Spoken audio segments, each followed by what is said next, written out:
So our Wi-Fi broke and it wasn't working, and we found out that one of the wires broke, and we're gonna show you how to fix it. Yes. Back. Now get closer to show the box.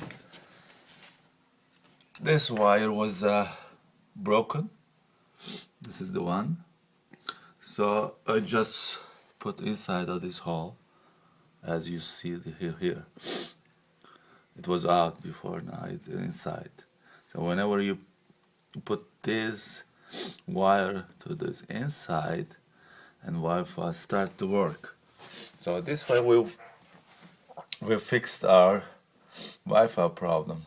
So we are helping you that whenever your Wi-Fi is not working, and just check your wire, and if the one is broken, you should put the connecting area right here.